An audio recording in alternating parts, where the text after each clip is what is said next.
I stood frozen in the doorway, my heart pounding so loudly I could barely hear anything else. My son's voice sliced through the air again, sharp and final, "Give my wife your room or get out of here right now." His face was red, his jaw tight, the same stubborn look he used to give me when he was little and didn't get his way. But this wasn't a child's tantrum anymore. This was my grown son, the boy I had raised alone after his father died, now ordering me out of the very house I helped him buy. Behind him, his wife leaned against the wall with her arms crossed, her lips pressed into a smug little smile. I could see she'd been waiting for this moment.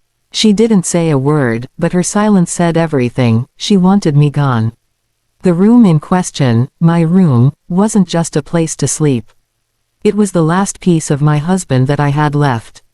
His old armchair still sat by the window, the one where he used to read the newspaper every morning. My wedding photo still hung above the bed. Every corner of it held a memory, a whisper of a life once full of love and warmth. "I've done nothing wrong," I said softly, my voice trembling despite my effort to stay calm. "This is my home too." My son's expression softened for a moment, guilt flickering in his eyes, but his wife's hand slid onto his arm, pulling him back into her control. "Mom, please," he said, now quieter but still firm. "We just need space. You can stay somewhere else for a while." Somewhere else. As if I were a guest. As if the years of sacrifice, of sleepless nights, of double shifts just to pay his school fees, meant nothing now. The air between us felt heavy, thick with words that would only hurt more if spoken. I didn't want to fight him. I couldn't. My throat ached with unspoken pain, my hands shook as I clutched the edge of the suitcase I had half-packed earlier that evening.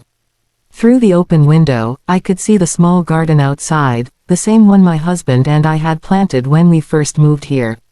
The roses were in full bloom, just as he loved them. A lump formed in my throat. I turned away before they could see the tears gathering in my eyes. "Fine," I whispered, forcing the word out before it broke me completely.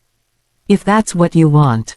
And as I stood there, the setting sun painted the room in golden light, illuminating the dust floating in the air, tiny ghosts of everything I was about to leave behind. That night, the house was unbearably quiet. The kind of silence that presses against your chest and makes you feel smaller with every breath. I sat on the edge of the bed, the same bed where my husband and I had shared decades of laughter, worries, and whispered dreams. Now it felt hollow, like it was waiting for me to make a decision I had been avoiding for years. The old clock on the wall ticked loudly, its sound echoing through the emptiness. I looked around the room, my room, and felt the weight of memories pressing in from every corner. On the dresser sat a small photo frame, my son at 5 years old, his face smeared with chocolate, smiling proudly as he held the birthday cake I'd stayed up all night baking. Next to it, another photo, my husband holding our newborn baby, eyes filled with joy and promise. I reached out and traced their faces with trembling fingers, a tear sliding down my cheek before I could stop it. "How did we get here?" I whispered to the photos, my voice breaking. "When did love become a burden?" I opened the drawer beside me and pulled out an old album. The pages crackled as I turned them, revealing years of life neatly captured, first school day, family picnics, birthdays, graduations. Every picture told a story of love, struggle, and sacrifice. And now, that same boy, the one who used to run into my arms after scraping his knee, had told me to leave. My chest ached with a deep, quiet sadness. But beneath the pain, something else stirred, resolve. I realized I couldn't stay where I was no longer wanted.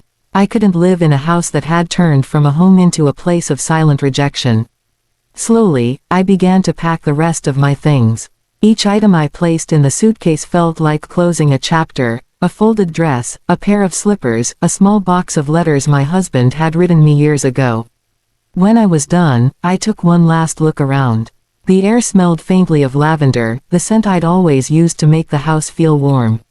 But now it only reminded me of what I was losing. I took a deep breath, set the key on the kitchen table beside my son's favorite coffee mug, and picked up a notepad. My hand shook slightly as I wrote. "Don't worry, I'll be fine." I stared at the note for a moment before leaving it there, simple and final.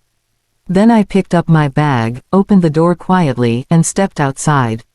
The night air was cool and still, the streetlights casting long shadows on the pavement.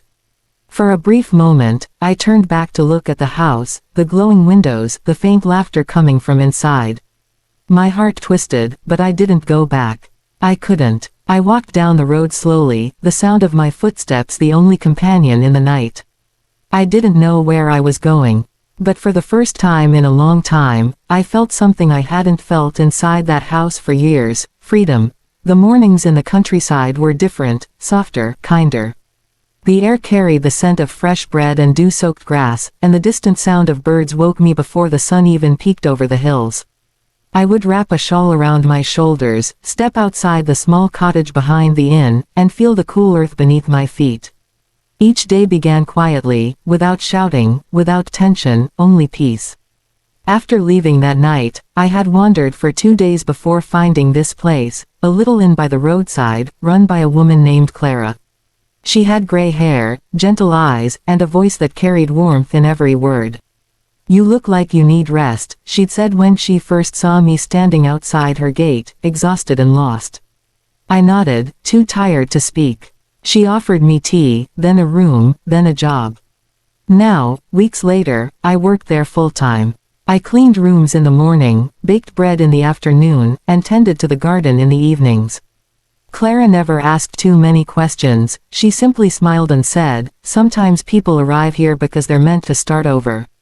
The guests came and went, travelers, families, young couples, each leaving behind little pieces of their stories. Some called me Mrs. H, others just Mama. I had become a part of the inn's rhythm, a quiet, dependable presence.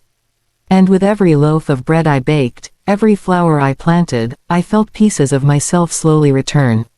One morning, as the sun rose behind the hills, painting the sky in golden rose, I stood by the garden fence watching the light spread across the fields.